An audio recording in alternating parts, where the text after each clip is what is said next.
Alors ce matin, par la grâce de Dieu, on va avancer dans la parole à Philippiens. Et je vais vous demander de vous lever pour la lecture de la parole de Dieu. Philippiens 3 et les versets 3 jusqu'à 14. On va lire les versets 3 à 14.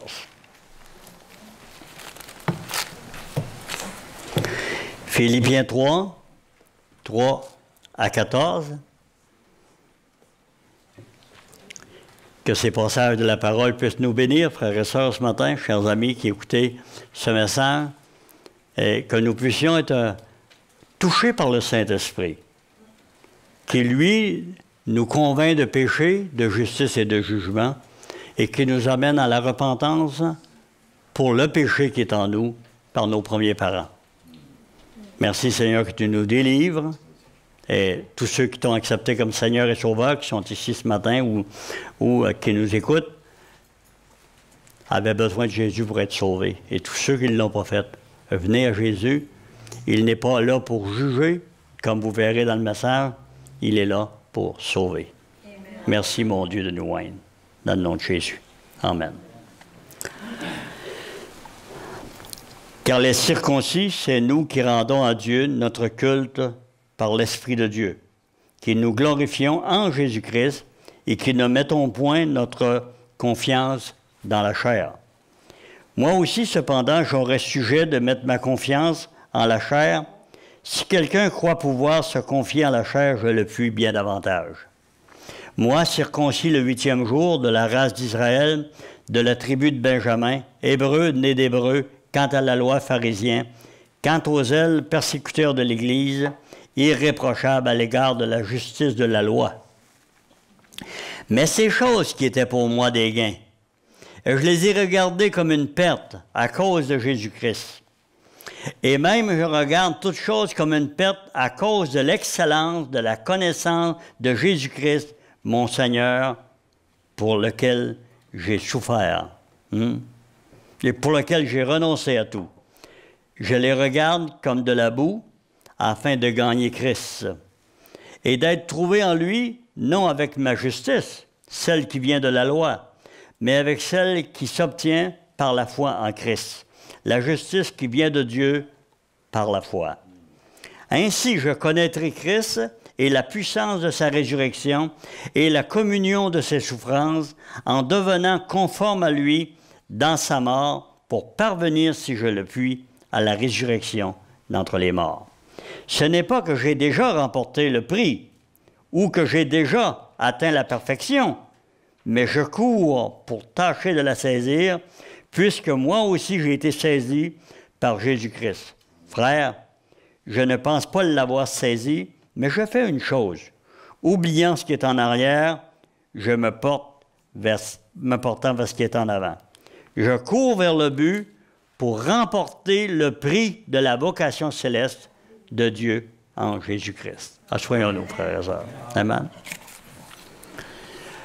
Notre message ce matin, c'est « Revenons sur nos pas ». Vous allez dire, ça entre en l'encontre de ce que tu viens de lire dans le verset 13 du chapitre 3. Mais vous allez voir qu'il n'y en est pas ainsi. Quelquefois, comme croyants ou comme assemblée, nous devons revenir sur nos pas, de consulter la parole à nouveau, se laisser toucher par le Saint-Esprit, afin d'être rafraîchis dans notre marche avec Dieu et avec les hommes, tout en ne regardant pas en arrière et me portant vers ce qui est en avant. Philippiens 3,13 qu'on vient de lire. Jésus, en Luc 4, 18 et 19, a lu un passage, frères et sœurs. Un passage d'Isaïe. Alors Jésus commence son ministère. Puis, il commence à faire une rétrospection de ce qui a été dit le concernant. Et il va se mettre en marche dans son ministère terrestre. Chacun de nous, frères et sœurs, chacun de nous, quand on avance dans l'œuvre de Dieu, on s'aperçoit, et plus on vieillit, plus on s'en aperçoit, qu'après notre linge, après notre chair, après notre esprit, après notre conscience, il s'est collé des choses qui ne sont pas faciles, des sangsues, pas faciles à faire tomber. On est comme siphonné dans notre foi par des petites choses qu'on a tolérées et qui ont agrippé le bord de notre âme pour tenter de la tirer vers l'arrière et de la salir. Alors, l'Esprit du Seigneur, l'Éternel est sur moi, a lu le Seigneur dans ce passage d'Isaïe 61, versets 1 et 2. Et quand il a lu ce passage, il s'est arrêté après une année de grâce de l'Éternel. Voici le message que Jésus a livré. « L'Esprit du Seigneur, l'Éternel, est sur moi, car l'Éternel m'a oint pour porter de bonnes nouvelles aux malheureux. Il m'a envoyé pour guérir ceux qui ont le cœur brisé, pour proclamer aux captifs la liberté et aux prisonniers la délivrance, pour publier une année de grâce de l'Éternel. » Alléluia. La raison de son arrêt à ce moment-là, ceux qui connaissent le passage d'Isaïe 61, le verset 2, ça dit ensuite, une année de châtiment, un temps de châtiment après. Alors le Seigneur est arrêté là, et nous devons nous arrêter là. Parce que ce que nous sommes, frères et sœurs, ce que nous devons être, ce que nous devrions être, si nous ne le sommes pas, nous devrions être à la même place que Jésus était. Et on va voir au fil des versets que c'est la volonté de Dieu. Nous ne sommes pas là pour autre chose que le mandat de Jésus-Christ mentionné dans Isaïe 61. On se tague de beaucoup de choses. On élève notre pensée souvent au-dessus de la parole de Dieu, avec la meilleure volonté du monde. L'apôtre Paul en était un. Il le dit dans le passage qu'on vient de lire. Et il était irréprochable au niveau de la loi. Il était même persécuteur des chrétiens. Puis il cherchait à éliminer les chrétiens de la terre. Aujourd'hui, il y a encore beaucoup de Paul, de Saul de Tarse, c'est-à-dire, parce que Paul, c'est son nom après sa conversion. La parole de Dieu nous montre que la raison de son arrêt est pour signifier que la suite n'est pas dans le temps de la grâce. Et ce qu'il a confirmé dans Jean 3, 17, que notre frère vient de parler tantôt. En effet, Dieu n'a pas envoyé son Fils dans le monde pour qu'il juge le monde, mais afin que le monde soit sauvé par lui. Il y a beaucoup de controverses dans le monde aujourd'hui. Beaucoup de controverses que les enfants de Dieu amènent dans le monde aujourd'hui, et pourtant la parole de Dieu ne nous autorise pas à apporter. Ce que la parole de ces choses, la parole de Dieu nous autorise à parler de la parole de Dieu. Et si les hommes n'écoutent pas la parole de Dieu, c'est vis-à-vis la parole de Dieu qui ont des comptes à rendre, c'est pas vis-à-vis moi. Et j'ai pas d'affaire à aller dans les ondes, j'ai pas d'affaire à aller partout. Je l'ai déjà fait et je m'en excuse. J'en demande même pardon à Dieu et pardon aux hommes d'avoir parlé du péché plus que du Sauveur. Amen? Amen. Le péché, c'est la raison pour laquelle Dieu a envoyé son Fils, ce qui nous a été dit tout à l'heure dans Jean 3,16. Amen? Est-ce que c'est la raison? Est-ce que vous connaissez tous les péchés du monde?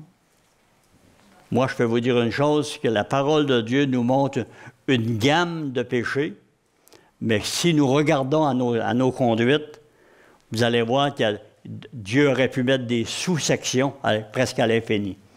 Parce que la parole de Dieu nous le dit, le cœur de l'homme est tortueux par-dessus tout, et méchant. Qui peut le connaître? Dieu seul. Amen?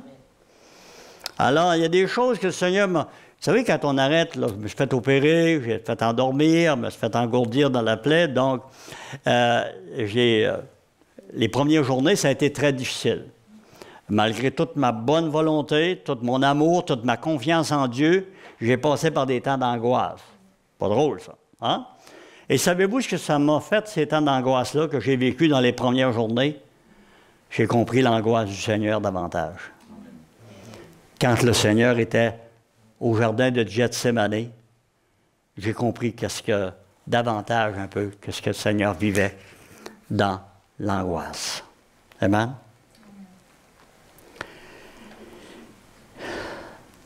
Dans Luc 4, 21, ça nous dit, « Aujourd'hui, cette parole de l'Écriture est accomplie. » Amen? Il révélait qu'il était celui qui accomplissait la prophétie d'Isaïe. Prophétie crue par ses ancêtres, mais il n'en réalisait pas l'accomplissement. Là. Toute la famille d'Israël, tous ceux qui étaient autour de lui, instruits des oracles de Dieu, ne reconnaissaient pas celui que le Seigneur avait annoncé depuis des centaines d'années. Et pourtant, il était là, avec exactement ce qui avait été annoncé de lui. Tout ce que Jésus produisait prouvait qu'il était celui que Dieu avait envoyé. Amen? Mais les hommes, à l'époque, ne reconnaissaient pas cette situation. Comme aujourd'hui, frères et sœurs. Souvent même dans le peuple de Dieu. Et on ne reconnaît pas l'œuvre de Dieu parmi nous, en nous et avec nous. Hein? On attend d'autres choses qui se produisent dans notre vie et on voit que ça ne vient pas, puis on se casse la tête, puis on essaye de se creuser les méninges pour essayer de trouver une façon de combler ce qui manque à Dieu pour le salut des hommes. On est beaucoup plus intelligent que Dieu, ça soyez assurés. Dans notre pensée à nous, pas dans la parole de Dieu. Regardons un petit peu l'action que Jésus a faite à sa première visite après sa résurrection, dans Jean 20, 20. Il s'est identifié, frères et sœurs. Dans 20, 20, Jésus a posé une action. Il s'est identifié. Il a apparu à ses disciples après sa résurrection, puis il a dit, « C'est moi, voyez mon côté, voyez mes mains percées. » La signature de la résurrection à laquelle les disciples ont adhéré et sont devenus les champions de l'Évangile que nous connaissons à travers la parole et à travers l'histoire. Amen? Le Seigneur devait, puis il le savait, le Seigneur savait qu'il devait donner la preuve de sa résurrection. Parce que la mort de Jésus, sans résurrection, qu'est-ce qu'un cadavre peut prouver? Absolument rien. Il peut prouver qu'il est mort. Mais à part de ça, il ne peut pas produire grand-chose. Mais il devait prouver aux hommes de son temps, il devait prouver à ses disciples qu'il était ressuscité. Alors, les disciples furent dans la joie quand ils le reconnurent. Et Jésus leur dit de nouveau, verset 21, « La paix soit avec vous. » On a parlé de paix ce matin. Donne-nous le courage, force et courage, amour et paix. Amen. Il en faut du courage pour aimer, frères et sœurs. Est-ce que vous êtes d'accord avec moi? Amen. Parce qu'on ne parle pas d'aimer seulement ceux qui nous font du bien. Ceux qui nous font du bien, c'est tellement facile. Mais le pécheur que nous connaissons, le pécheur qui détruit sa famille, le pécheur qui produit des choses qui sont difficiles à voir et à entendre, est-ce qu'on est capable de l'aimer au point de prier pour lui? C'est ce que la petite boîte ici en avant veut avoir. Des noms de pécheurs, pas des noms de péché. Peu importe le péché, je m'en fous. Puis Dieu, il se fout un peu du nom du péché. Savez-vous ça? Parce que Dieu est venu pour des pécheurs. Peu importe le péché, il est venu pour des pécheurs. Alléluia. Et Jésus leur dit de nouveau, « La paix soit avec vous. » Et il leur fit une révélation, frères et sœurs, de sa volonté. Comme le Père m'a envoyé, moi aussi, je vous envoie. Et nous avons lu tout à l'heure ce passage d'Isaïe 61, lu par Jésus en Luc 4. Et il a dit, aujourd'hui, cette parole est accomplie. C'est la volonté de mon Père. Vous avez devant vous le message de ce que je vais faire parmi vous et qui fera qu'un grand nombre me reconnaîtra. Amen? Alors, frères et sœurs, le message que Jésus-Christ a eu comme mandat du Père, les actions que Jésus a eues comme mandat du Père, ils sont notre propre mandat aujourd'hui. Et on va aller plus loin, mais on va prouver que c'est notre propre mandat. Amen? Parce que le Seigneur a dit, comme le Père m'a envoyé, moi aussi je vous envoie. Le Père m'a envoyé pour guérir ceux qui ont le cœur brisé, pour proclamer aux captifs la liberté et aux prisonniers la délivrance, pour publier une année de grâce de l'Éternel. Et cette année de grâce s'est ouverte à la croix et à la résurrection, et elle va se terminer au retour de notre Seigneur. Amen? Alléluia. Merci Seigneur. Alors, qu'est-ce qu'il a fait au verset 22? Il leur manifesta qu'il leur manquait quelque chose. Il souffla sur eux et leur dit, recevez le Saint-Esprit. Amen? Alléluia. Il fit exactement ce que le Père, ce que son Père avait fait pour lui. La parole de Dieu nous dit dans Luc 4, 1, puis c'était dans le chapitre 3 qu'on voit où il a été vraiment rempli du Saint-Esprit. L'Esprit Saint est venu comme une colombe sur lui et il a été rempli du Saint-Esprit. Le verset 1 du chapitre 4 nous dit que Jésus remplit du Saint-Esprit. Amen? Alors Jésus a fait pour nous, à travers les disciples, exactement ce que son Père a fait pour lui. Jésus n'avait pas besoin, dans le ciel, il n'avait pas besoin d'être rempli du Saint-Esprit. Le Saint-Esprit était là à côté de lui. Il était Dieu comme lui est Dieu, et comme le Père est Dieu. Mais pour vivre et travailler parmi les hommes comme un vrai homme, il fallait qu'il soit rempli du Saint-Esprit, et Dieu lui a donné cette grande bénédiction, le remplissage du Saint-Esprit. Le Saint-Esprit est venu en lui, non seulement qu'à côté de lui, comme il était dans le ciel. Il est devenu son conducteur à tous les jours. Frères et sœurs,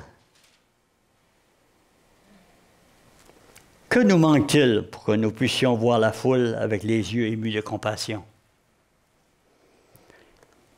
Comme Jésus le faisait, hein? Matthieu 9, 36 et d'autres passages des Écritures, 14, 14, 15, 32 du chapitre de l'Évangile de Matthieu. Ou plutôt, que nous manque-t-il pour que la foule soit là? Comprenez-vous? Non seulement que nous devons être émus de compassion pour la foule.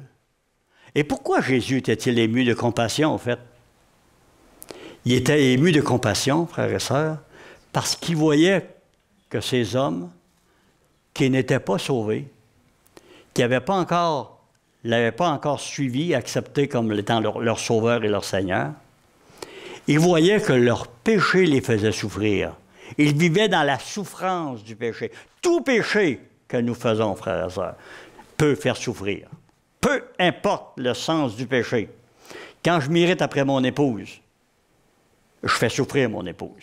Et je souffre moi-même d'avoir eu l'emballement ou la folie de la critiquer. Est-ce que c'est vrai? Amen. Alors, sa souffrance et ma souffrance est produite par le péché et le Seigneur est ému de compassion pour la foule parce qu'il connaît que sa souffrance, d'où elle vient et qu'est-ce qui l'assaille et qui le rend comme il est. Qu'est-ce qui fait en sorte que nous manquons de cette capacité de s'émouvoir devant le pécheur? Qu'est-ce qui nous manque, frères et sœurs? Qu'est-ce qui nous manque?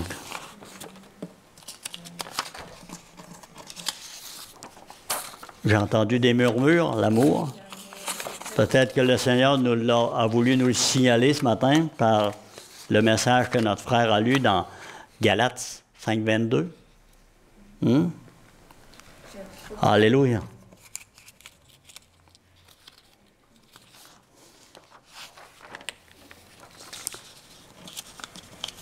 Quand on vieillit, on se mêle plus facilement dans nos feuilles. Hein? Alléluia. Qu'est-ce qui nous manque pour que la foule soit là, frères et sœurs? Si nous cherchons dans la parole, nous découvrirons que les actions produites en ce moment sont décrites dans Marc 16, verset 17, comme des signes qui accompagneront ceux qui auront cru. Et le Seigneur aurait pu donner, l'Esprit Saint aurait pu donner aux disciples d'écrire à la place de Jean 17, il aurait pu écrire Isaïe, répéter encore Isaïe 61, versets 1 et 2. Amen? Parce que ce sont des signes, des prodiges et des miracles. Il y a eu des choses de rajouter par le Saint-Esprit dans Marc 16, verset 17. Mais vous trouvez là, les signes étaient faits au milieu des non-croyants. Ces signes étaient faits au milieu des non-croyants. Et durant ces 7 semaines où je n'ai pas été capable de faire beaucoup de choses, excepté lire dans la parole de Dieu, la méditer, et regarder en mon âme, qu'est-ce qui se produit en moi? Qu'est-ce qui se produit? Où? Et j'ai trouvé des raisons de retourner à Saint-Nathaire en Abitibi en 1980, à Sébec et à Saint-André en 1982 à 84. J'ai trouvé aussi des raisons de retourner au centre-ville de Montréal en 84 et voir ce qui a changé par la suite. J'ai eu besoin et j'ai encore besoin de réfléchir, de sonder les Écritures pour savoir qu'est-ce qui s'est produit et qui a changé. Parce que dans ces 7 années de vie chrétienne, du début de ma conversion jusqu'en 84, il y a eu plus de conversions, plus de guérisons et plus de miracles, comme certains peuvent vous le dire, dans ces 7 années qu'il y en a eu dans les 32 années qui ont suivi. Je connaissais à peu près le balbutiement de la parole de Dieu, et pourtant, Dieu agissait à travers ce balbutiement et produisait des choses qui ont fait qu'encore aujourd'hui, parmi nous, il y a des enfants de Dieu qui viennent de cette époque. Et presque à tous les mois, il y a quelqu'un qui m'appelle, sénateur, qui m'appelle d'ailleurs encore cette semaine, un frère qui m'a appelé du centre, qui a été sauvé au centre-ville de Montréal. Et on a toujours des personnes, on parlait justement avec Sylviane et cette semaine, Claudine parlait avec elle, puis elle demandait, est-ce que tu vois encore nos amis les Miquel? Et les Miquel ont été sauvés en 84 à Montréal. Aujourd'hui, ils sont assistants pasteurs dans l'église où Sylviane et sa famille vont. Alors, on rend gloire à Dieu pour ça. Mais qu'est-ce qui a changé, frères et sœurs?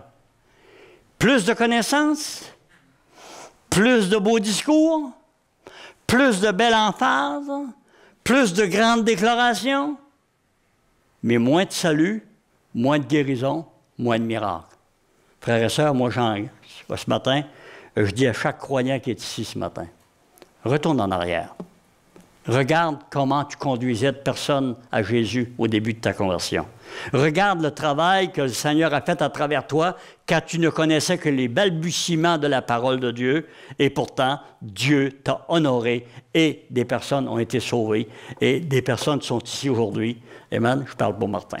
Alors, on doit tous regarder en arrière où on a échappé certaines petites choses que le Seigneur nous avait données de se servir pour œuvrer.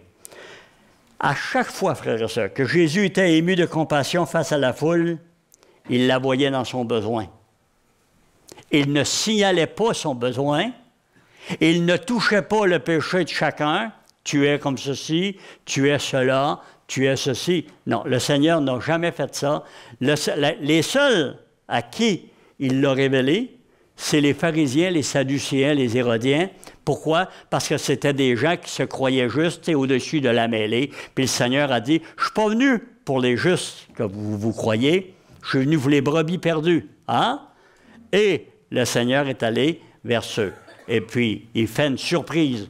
Quand l'apôtre Paul va écrire l'Épître aux Romains, il va faire une surprise à ces pharisiens, ces sadduciens, ces hérodiens. Il va dire, il n'y a pas un seul juste, pas même un seul. Amen? Donc, vous vous croyez juste dans votre pharisianisme, mais vous ne l'êtes pas. Et quand vous voulez savoir qu'est-ce qui différenciait les pharisiens des disciples du Seigneur, lisez la parole de Dieu, vous allez le découvrir. Si nous vivons, frères et sœurs,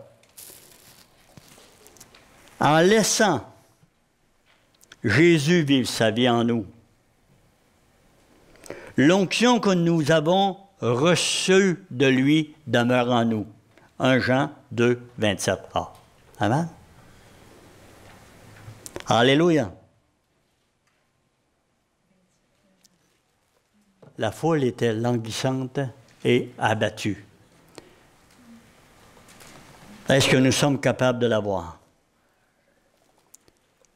Prenons à cœur, frères et sœurs, de nous laisser transporter dans le cœur de Dieu avant même la création du monde, quand il a vu le cœur de l'homme qui se détournait de lui et qui voulait se diriger lui-même, et on connaît le fiasco dans lequel l'humanité s'est enlisée depuis. Amen?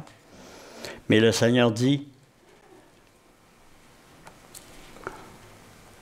laissez vivre Jésus, laissez-le vivre sa vie en vous, et vous aurez des surprises. Amen? Dans ces derniers moments avant son départ, Luc 24, 44, voici ce qu'il a dit à ses disciples, en leur expliquant les Écritures. C'est là ce que je vous disais quand j'étais encore avec vous, qu'il fallait que s'accomplisse tout ce qui est écrit de moi dans la loi de Moïse, dans les prophètes et dans les psaumes. Amen? Et là, ça nous dit, alors il leur ouvrit l'esprit afin qu'ils comprennent les Écritures. Avons-nous besoin, comme eux, quelquefois, frères et sœurs? Est-ce qu'on n'a pas besoin, comme eux, quelquefois, de se repencher, de se repositionner devant le Seigneur pour qu'il ouvre nos yeux afin qu'on comprenne les Écritures? Si nous nions cet état de choses, on ne peut pas avancer dans la connaissance de Dieu. Si on veut nier qu'on est parfait dans la connaissance, on oublie des hommes de Dieu comme Polycarpe, qui, après 70 ans d'étude de la parole de Dieu, disait « Il me faudrait une autre vie pour commencer à apprendre à la connaître. » Soyons sages, soyons généreux avec soi-même, retournons à la parole de Dieu, sondons le cœur de Dieu et cherchons en lui à découvrir ce que lui veut que nous soyons. Amen? Amen. On a besoin quelquefois, frères et sœurs. On en a besoin. On va ouvrir la parole de Dieu dans Éphésiens 1. Hein? Éphésiens, on va ouvrir dans 1, puis il y a quelque chose là qui va nous toucher. Si elle ne nous touche pas du premier coup, on le répétera. Amen. Éphésiens 1, les versets 18 à 23. Écoutons bien ce que le Seigneur a à nous dire dans ce passage de l'Écriture.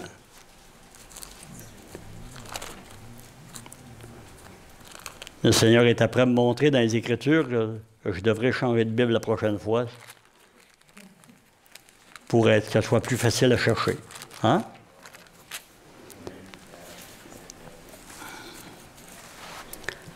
Alléluia.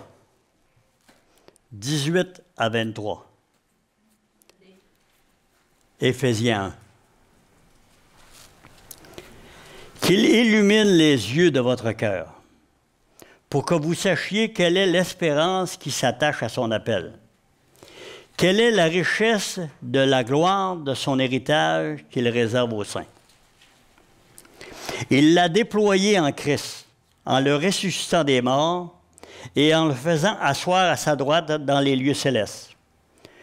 Au-dessus de toute domination, de toute autorité, de toute puissance, de toute dignité, de tout nom qui peut être nommé non seulement dans le siècle présent, mais encore dans le siècle à venir.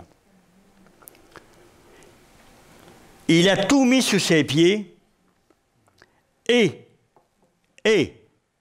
il l'a donné pour chef suprême à l'Église, qui est son corps, la plénitude de celui qui remplit tout en tous. Peu importe actuellement les persécutions qui arrivent dans le monde, on voit beaucoup de chrétiens qui meurent présentement, hein, dans divers pays du monde, sous le sang des martyrs, les personnes, les persécuteurs et les personnes de ces pays se convertissent au Seigneur et viennent à lui. Je regardais cette semaine 1500 personnes de la même religion, hein, qui persécutent souvent les chrétiens, attendaient le baptême, passaient par les eaux du baptême la semaine passée. Amen. Amen. C'est une goutte d'eau dans un océan Pacifique, la plus grande. On doit continuer à prier. Et au lieu de crier après eux, on doit les recevoir dans l'amour et on doit leur apporter la connaissance que Jésus les aime malgré qu'eux ne l'aiment pas. Amen. La parole de Dieu ici, qu'est-ce qu'il nous montre, frères et sœurs?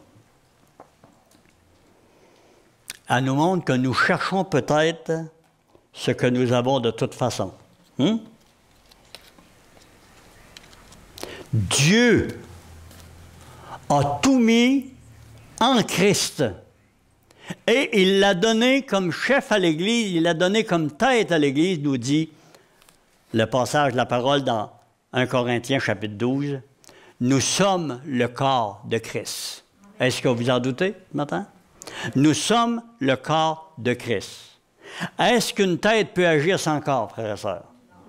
Nous sommes le corps de Christ et comme corps de Christ, nous sommes avec lui à la droite du Père. Et quand il se lève pour encourager ses martyrs comme Étienne dans Acte 7, il est là parce qu'il se lève et le corps est avec lui pour dire « Avance mon grand, continue à proclamer que Dieu est vivant et va jusqu'au bout. » Et Étienne a trouvé cette force parce que le Père avait donné au Fils la domination. Étienne était là, il voyait Jésus debout à la droite du Père. Amen. Ça prend un corps pour se lever debout, hein? Pas juste une tête. Il est la tête du corps, nous sommes son corps, et en nous, la parole de Dieu nous dit ce matin que nous sommes son corps et qu'il est la plénitude de celui qui remplit tout en tous. Alléluia. Est-ce qu'on doute encore? Est-ce qu'on cherche encore? Est-ce qu'on cherche encore la puissance? Est-ce qu'on n'a pas la puissance, frères et sœurs? Le problème des enfants de Dieu n'est pas le manque de puissance.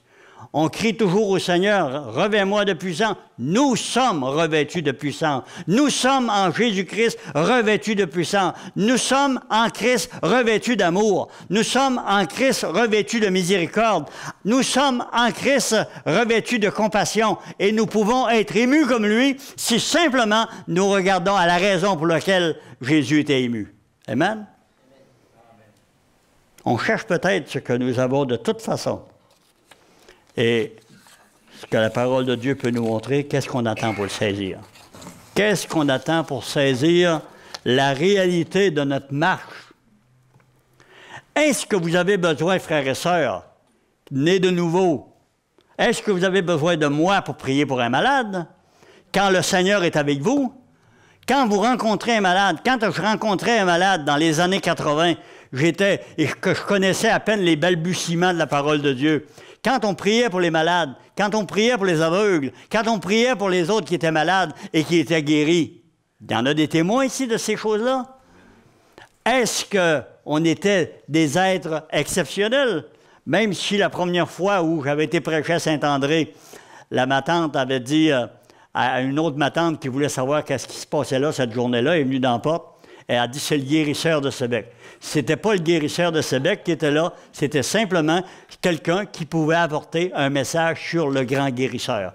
Et c'est ce que j'ai dit. Et cette journée-là, il y a eu beaucoup de conversions et il y a eu beaucoup de personnes guéries, délivrées de différents problèmes. Amen? Mais qu'est-ce qu'on attend, frères et sœurs? Qu'est-ce que vous attendez pour élever votre main que de dire « Sois guéri dans le nom du Seigneur Jésus ». Qu'est-ce que vous attendez pour dire à une personne « Sois délivré des problèmes qui t'assaillent ». Est-ce qu'ils ont besoin de venir ici pour ça que je le fasse? Est-ce que les anciens? Oui, pour les chrétiens. Pour les enfants de Dieu, la parole nous dit, dans Jacques 5, 14, si quelqu'un parmi vous est malade, qu'il appelle les anciens, pour moins de venir ici, qu'il appelle les anciens, qu'il se fasse joindre d'huile au nom du Seigneur Jésus. La prière de la foi relèvera le malade. Amen? Mais les miracles, les prodiges, tout ce que Jésus faisait, il le faisait devant la foule, il le faisait partout où il passait, parce que c'était eux qui avaient besoin d'être séduits. Est-ce que j'ai besoin d'être séduit que Jésus est vivant, matin, moi? Si j'ai encore besoin d'être séduit que Jésus est vivant, j'ai rien compris. Je suis séduit par Jésus vivant parce que la parole de Dieu me dit qu'il est vivant. Amen? Parce que la parole de Dieu me dit qu'il est ressuscité. Et la parole de Dieu me dit ce matin qu'en lui, j'ai reçu la plénitude complète de celui qui remplit tout en tous. Amen? Je n'ai pas dit en quelques-uns. À l'élite spirituelle de l'humanité. En tous, frères et sœurs. En tous. Et je peux vous dire une chose. Que ce que Paul a produit et ce que Pierre a produit et ce que Jésus a produit quand il était là en temps de guérison, ça peut se faire de la même façon. On prenait des linges qui avaient touché le corps de Paul et on les appliquait sur des malades et les malades étaient guéris. Est-ce que c'est vrai que la parole de Dieu le dit? Quelques-uns marchaient dans l'ombre de Pierre parce qu'ils ne pouvaient pas aller le toucher et Pierre était tellement imbu, rempli de Christ, rempli de cette plénitude mise en lui que les hommes et les gens marchaient dans son ombre et par la foi en Christ, ils étaient guéris. Ils ne croyaient pas en Paul, frères et sœurs. Ils ne croyaient pas en Pierre. Ils croyaient dans le Dieu de Paul, puis ils croyaient dans le Dieu de Pierre qui allait être guéri parce que c'était des sacrificateurs du Dieu vivant qui étaient là parmi les hommes pour leur apporter le message que le Christ était venu et qui avait oint son Église de puissance et de force. Amen? Qui lui avait tout donné.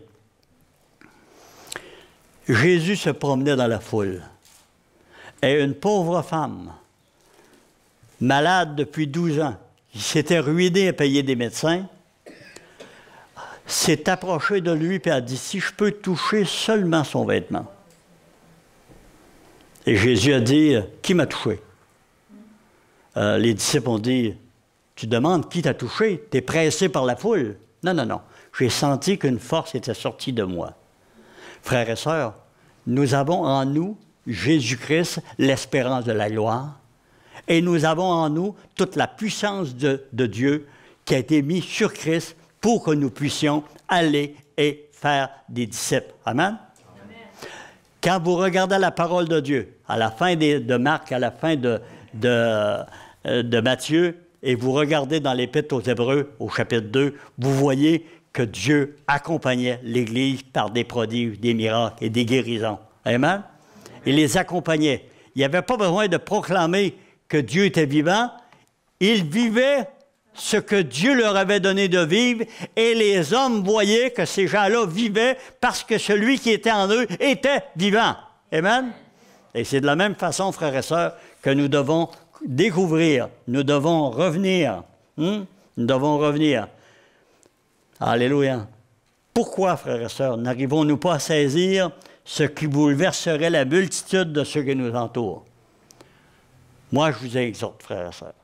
J'exhorte tous les croyants qui peuvent m'entendre sur le web, sur Facebook aujourd'hui. Vous êtes croyants, vous avez accepté Jésus-Christ comme Seigneur et Sauveur, marchez près de lui. Marchez comme des hommes et des femmes revêtus de lui. Alléluia. Alléluia. Je crois que la prière efficace du juste, frères et sœurs, a toujours son effet. Et, frères et sœurs, un des péchés de l'Église, que celui-là, le Seigneur ne passe pas sous silence, c'est le manque de prière. Vous n'avez pas pu veiller 1 heure avec moi? Même pas 1 heure? C'était ses plus précieux, ses collaborateurs les plus précieux. Et le Seigneur n'a pas hésité à leur dire leur pensée avec amour. Vous n'avez pas pu veiller 1 heure avec moi? Est-ce que nous veillons 1 heure avec lui? Est-ce que nous en prenons des heures pour veiller avec lui, frères et sœurs? Le Seigneur, quand le Seigneur a dit ça à Pierre et aux autres disciples, il s'en allait à la croix quelque temps plus tard. Puis, il savait que ces hommes qui l'avaient suivi jusque-là étaient réclamés par Satan pour être criblés. Puis, il n'a pas dit, je vais prendre leur fardeau. Il n'a pas dit, je vais prier. Il a seulement dit, je vais prier pour que votre foi ne défaille point. Amen?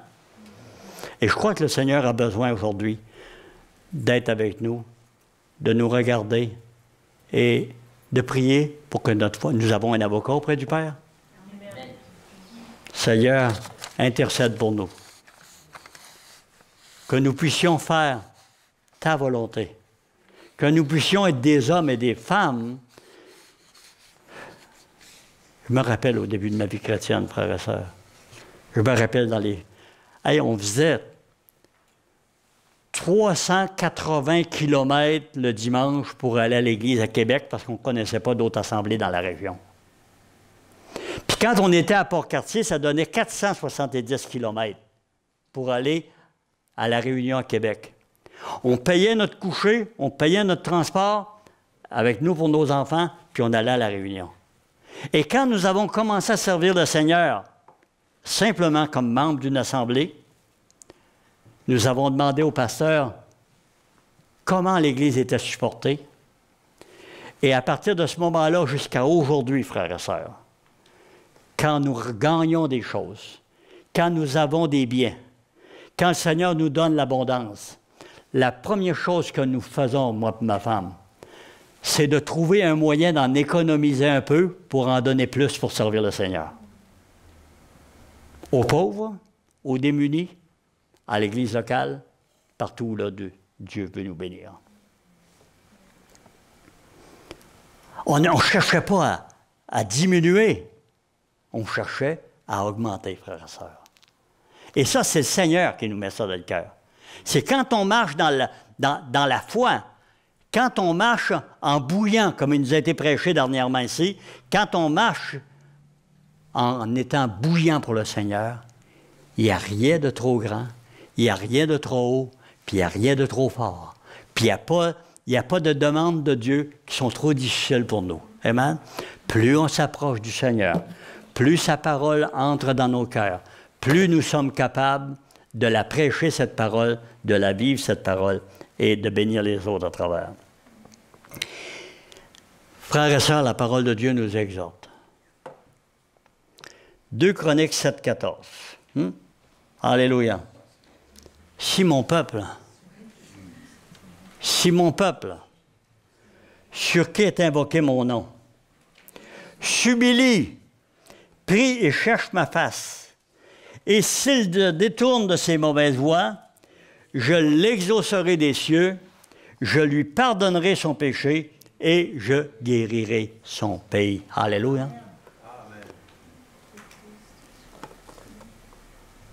Non, il n'a pas dit « J'enlèverai le péché de votre pays ». C'est pas ça qu'il a dit.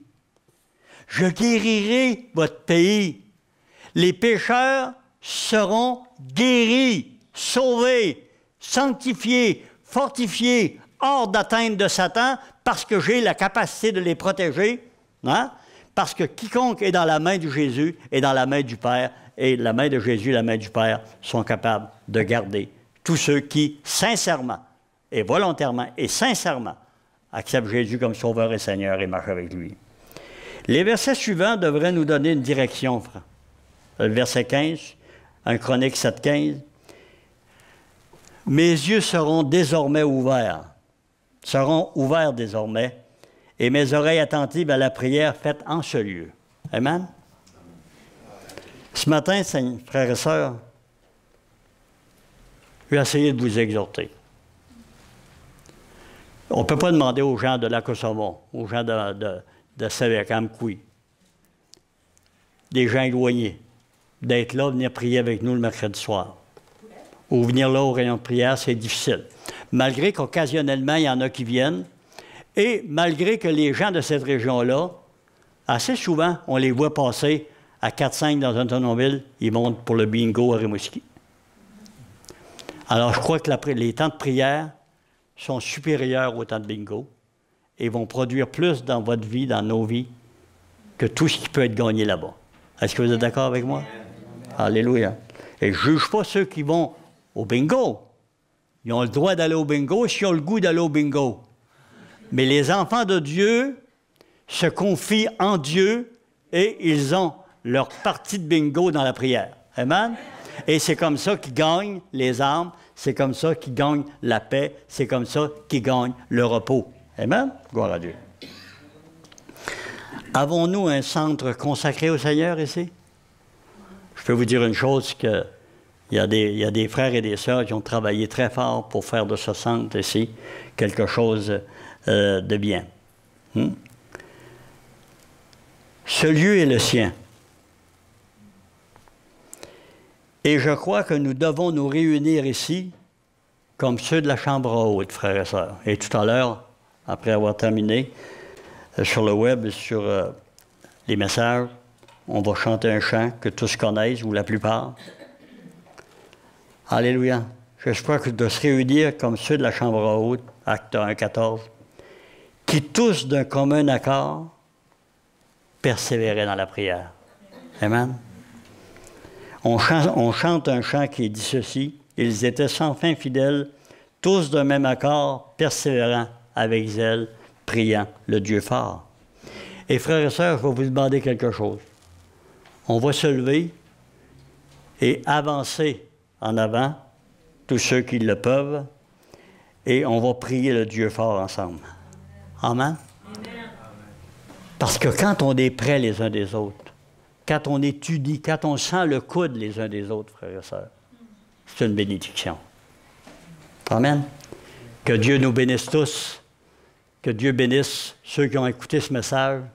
Aimez et priez le Dieu fort là où vous êtes, parce qu'on ne peut pas tous venir ici. Il y en a qui nous écoutent de très loin.